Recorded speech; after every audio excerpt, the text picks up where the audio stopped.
The Manama Dialogue has been going now for a decade, more than a decade, and in that time it's become the most important national security and defence conference in the whole of the Middle East.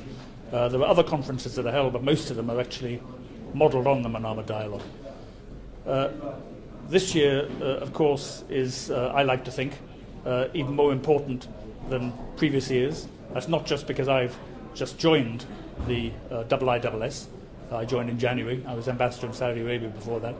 But because we have a new and more confident and assertive Saudi leadership, the issues that we talked about last year and indeed the year before about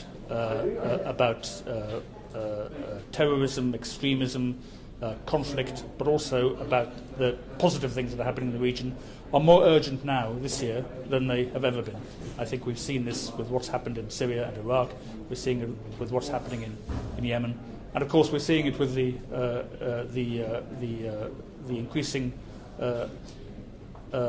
willingness of key Arab states like Saudi Arabia and others to form coalitions of the willing. This is something new, something we haven't seen in the Middle East for a long, long time.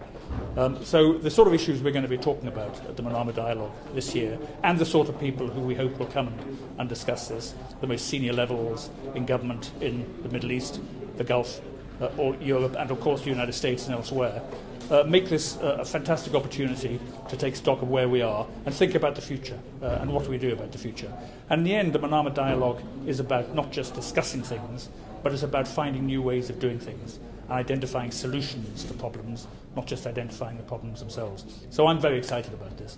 The Manama Dialogue this year has been brought forward a month, so it is now at the end of October, the 30th and 31st of October and the 1st of November, instead of at the beginning of December. This is a new date, we're experimenting with it. I hope it will mean that we can attract an even more high-level audience than we normally do, and make it a fixture not just in the calendar of the Gulf, the region, but the wider world. I think this is a really significant opportunity for us, and it's a really significant moment for the Middle East.